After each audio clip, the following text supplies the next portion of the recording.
ஆடி பிறப்புக்கு நாளை விடுதலை ஆனந்தம் ஆனந்தம் தோழர்களே. ஆடி பிறப்புக்கு நாளை விடுதலை ஆனந்தம் ஆனந்தம் தோழர்களே. கூடி பணம் கட்டி கூடும் கூடிக்கால் கொழுக்கட்டை தின்னாலாம் தோழர்களே. ஆடி பிறப்புக்கு நாளை விடுதல் ஆனந்தம் ஆனந்தம் தோழர்களே. பாசி பயாறு வரத்து குச்சி சென்னல் பச்சை அரிசி எடுத்து தள்ளி வாசப்பருப்பை அவித்து கொண்டு நல்ல மாவை பதமாய் வறுத்து எடுத்து ஆடி பிறப்புக்கு நாளை விடுதல் ஆனந்தம் ஆனந்தம் தோழர்களே. வெண்டிய செங்காய் உடைத்து துருவிய வேலூரி சக்கரையும் கலந்தேன் தொண்டியில் நீர் விட்டு மாவையாது கொட்டி சுற்றி குழைத்து திரட்டி கொண்டு ஆடி பிறப்புக்கு நாளை விடுதல் ஆனந்தம் ஆனந்தம் வில்லை வில்லையாக மாவை கிள்ளி தட்டி வெள்ள கலவையை உள்ளே இட்டு பள்ளி கொழுக்கட்டை அம்மா அவிப்பார் பார்க்க பார்க்க பசி தீர்ந்திடுமே. ஆடி பிறப்புக்கு நாளை விடுதல் ஆனந்தம் ஆனந்தம் தோழர்களே. பூவை சுருவி பிழிந்து பணங்கள் போட்டு மாவுண்டை பயிரமிட்டு மாவை கரைத்தம்ம வாத்து சுறாவு மணக்க மணக்கவாய் உரிடுமே. ஆடி பிறப்புக்கு நாளை விடுதல் ஆனந்தம் ஆனந்தம் தோழர்களே. குங்கும பொட்டிட்டு பூமாலை சூடியே குற்று விளக்கு கொளுத்தி வைத்தேன் அங்குல நீர்பாலம் பாக்குடன் வெற்றி ஆடி படைப்பும் படைப்போமே. ஆடி பிறப்புக்கு நாளை விடுதல் ஆனந்தம் ஆனந்தம் தோழர்களே. வண்ண பலவிலை ஓடி பொறுக்கிய வந்து மாடித்ததை கோடிக்கொண்டு அன்னையாக பெயர் அள்ளி அள்ளிவர் ஆடிப்பேரு கொள்கோ குடிப்போமே. ஆடி பிறப்புக்கு நாளை விடுதல் ஆனந்தம் ஆனந்தம் தோழர்களே. வாழை பழத்தை உரித்து தின்போம் நல்ல மாவின் பழத்தை அறுத்து தின்போம் கூளை சூட சூட ஊதி கொடுத்து கொழுக்கட்டை எண்ணெய் கடிப்போமே. ஆடி பிறப்புக்கு நாளை விடுதல் ஆனந்தம் ஆனந்தம் தோழர்களே. கூடி பணம் கட்டி கூடும் கூடிக்கால் கொழுக்கட்டை தின்னாலாம் தோழர்களே. ஆடி பிறப்புக்கு நாளை விடுதல் ஆனந்தம் ஆனந்தம் ஆனந்தம் ஆனந்தம் ஆனந்தம் ஆனந்தம் தோழர்களே. ऊपर ऊपर ऊपर பாரதி ஓ அங்களே போடுறோம் இல்ல இல்ல சும்மா அடி போடுங்க அப்படி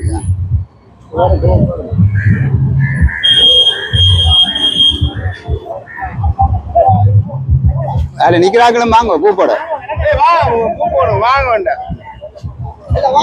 பூ போட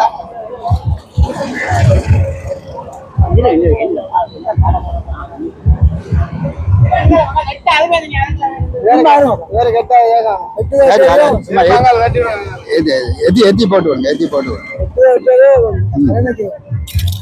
அங்கல குங்குமம்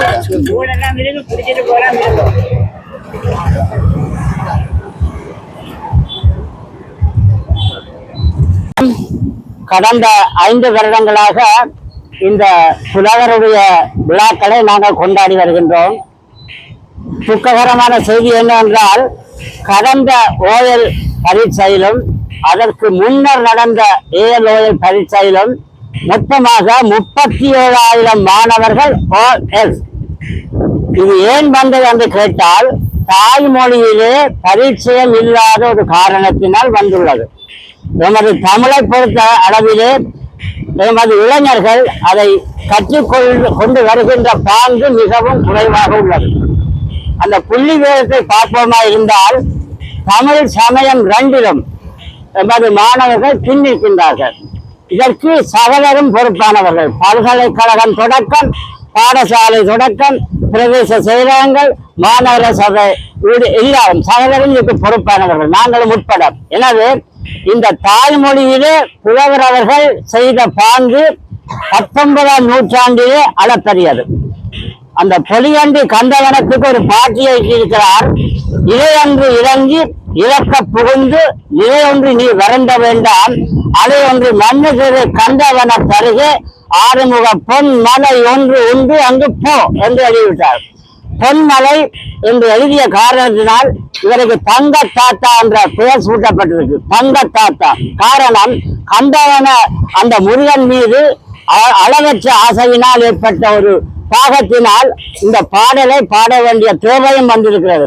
இந்த பாடலை போன்று எந்த ஒரு புலவரும் கண்ணதாசன் உட்பட எந்த ஒரு புலவரும் இந்த சொற்கட்டோடு பாடவில்லை என்ற செய்தியை கூறிக்கொண்டு இதை இந்த நேற்றைய தினம் இந்த அஞ்சல் என்று இருப்பவர் இந்த புலவருடைய சன்னிதானத்தை வடிவாக குறிக்க. அனைவருக்கும் வணக்கம். இந்த உத்தராயண காலம் என்று சொல்லப்படுகின்ற இந்த 6 மாதம் முடிவடைந்து இன்று ஆடிப்பிறப்பாகிய இன்றைய தட்சநாயன காலம் ஆரம்பித்திருக்கின்றது. இந்த வகையிலே இந்த ஆடிப்பிறப்பு முதலாம் நாளாகிய இன்று இந்த யாழ் மாநகர பகுதியிலே அமைந்திருக்கின்ற நவாலியூர் சோமசுந்தர புலவர் அவர்களுக்கு உரிய மரியாதையும் வணக்கங்களையும் நாங்கள் தெரிவித்துக் கொண்டு, அவர் எங்கள் உலகத் தமிழ் மக்களுக்கு தந்த முக்கியமான அவரால் இயற்றப்பட்ட பல பாடல்களில் மிகவும் சிறப்பு பெற்ற பாடல்களான ஆடிப்பிறப்புக்கு நாளை விடுதலை, ஆனந்தம் ஆனந்தம் தோழர்களே, கூழும் குடிக்கலாம் கூடி பணங்கட்டி கூழும் குடிக்கலாம் என்று, கொழுக்கட்டையும் தின்னலாம் என்று சொல்லப்பட்ட அந்த பாடல்களோடு இன்று தமிழ் மக்கள் மிகவும் மகிழ்ச்சி அடைகின்ற ஒரு உன்னதமான ஒரு நாளாக இன்று அமைந்திருக்கின்றது. குறிப்பாக அதிலும் வெள்ளிக்கிழமை என்று சொன்னாலே தமிழ் சைவ மக்களுக்கு ஒரு புனிதமான ஒரு முக்கியமான திருநாள். அந்த திருநாளிலே இன்று ஆடிப்பிறப்பு இங்கே மிகவும் கோலாகலமாக கொண்டாடுகின்ற ஒரு வழிவகை ஏற்பட்டிருக்கின்றது என்று சொன்னால் அது மிகையாகாது. இன்றைய நாங்கள் இந்த குழுவினர் நாங்கள் எல்லோரும் சேர்ந்து இதுவரையிலே 4-5 வருடமாக பக்கத்திலே இருக்கின்ற இங்கே செயற்பட்டு கொண்டிருக்கின்ற யாழ் மாநகர பகுதியிலே ஆட்டோ உரிமையாளர்கள் ஒன்று சேர்ந்து அவர்களின் முயற்சியினாலும் ஊக்கத்தினாலும் இந்த வருஷா வருஷம் நடைபெறுவது மிகவும் பாராட்டுக்குரியதும் மகிழ்ச்சிக்குரியதும் ஒன்றாக இருக்கின்றது. அந்த வகையிலே இந்த முறையும் இந்த ஆட்டோ சங்கத்தை சேர்ந்த உறுப்பினர்கள் உரிமையாளர்கள் ஒன்று சேர்ந்து இந்த நவாலியூர் சோமசுந்தர புலவர்களை மிகவும் அழகுபடுத்தி அவருக்கான மாலையிட்டு தீபம் காட்டி அந்த நிகழ்வை ஆரம்பித்து வைத்திருக்கின்றார்கள். நாங்கள் பக்கபலமாக நின்று இந்த நிகழ்வை வருடாவரிடம் செய்வதற்கு முயற்சி முழுமை சந்தோஷம் அடைந்து கொண்டிருக்கின்றோம். இந்த விழாவானது ஒரு பாரிய ஒரு விழாவாகும். இதை உலகத் தமிழ் மக்கள் மட்டுமன்றி எல்லோரும் சகோதரத்துவ உணர்வோடும் பண்போடும் கொண்டாடுகின்ற ஒரு முக்கிய பண்டிகை என்றே சொல்லப்பட வேண்டும். ஒரு காலத்திலே நாங்கள் சிறுவயதிலே படிக்கின்ற பொழுது ஒரு நாள் லீவு வழங்கி இருந்தார்கள், பாடசாலைகளிலே அரைநாள் லீவு வழங்கி இருந்தார்கள்.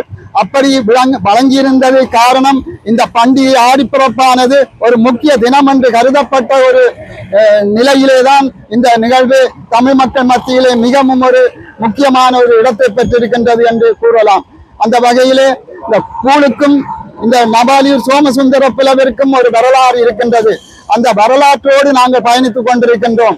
புலவர்கள் வரிசையிலே ஒரு முக்கியமான ஒரு புலவர் சோமசுந்தர புலவர் ஐயா அவர்களை நினைவு கூர்ந்து நாங்கள் இந்த நிகழ்விலே கலந்து கொண்டிருக்கின்றோம்.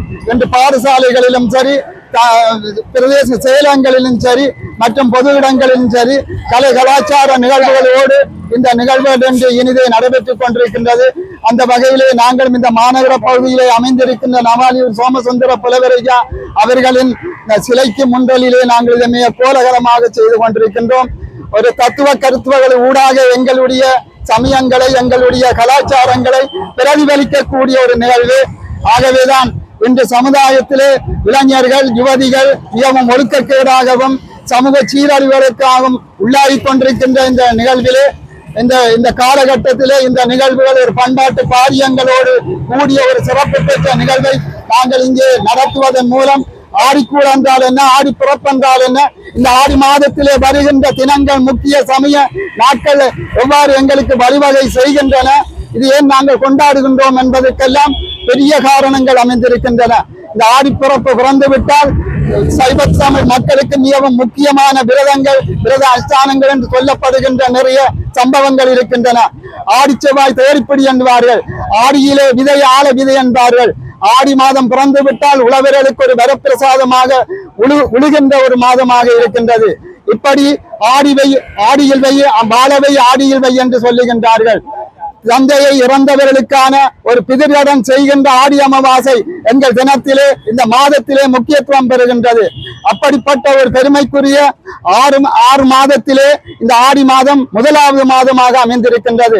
இந்த ஆடி மாதம் 6 மாதம் என்று சொல்லப்படுகின்ற இந்த உத்தராயண காலத்திலே முடிந்து இந்த தட்சநாயன காலம் என்று ஆரம்பிக்கின்ற இந்த காலப்பகுதி எங்களுக்குரிய மார்கழி 31ஆம் தேதி வரைக்கும் முடிகின்ற இந்த 6 மாதத்திலே தான் சைவத்தமிழ் மக்களுக்கு விரதாஷ்டாங்கள் பண்டிகைகள் என்று சிறப்பான பல முக்கிய தினங்கள் அமைந்து உள்ளடக்கப்பட்ட ஒரு தினம்.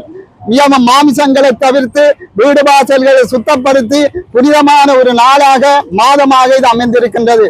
அந்த வகையிலே ஆடிப்பிறப்புக்கு நாளை விடுதலை ஆனந்தம் தோழர்களே, கூடிப்பணங்களில் கொழுக்கட்டை தின்னலாம் ஆனந்தம் தோழர்களே என்று மகிழ்ச்சியோடு இந்த இடத்திலே கூடிய அந்த பாடல்களை எங்களுடைய சங்கீத கலா பூசணமாக விளங்குகின்ற பல அளப்பரிய சைவ பணிகளையும் ஆத்ம பணிகளையும் செய்து கொண்டிருக்கின்ற சிவஞான ராஜா அவர்கள் தலைமையிலே இந்த பாடல்கள் இப்பொழுது ஒலிக்கின்றன. அதனை நாங்கள் கேட்போம்.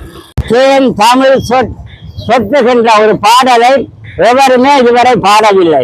அந்த வகையிலே தொடர்ந்து எங்களுடைய முகுந்தன் அவர்கள் சில கருத்துக்களோடு இந்த விழாவை முடிப்போம். முகுந்தன்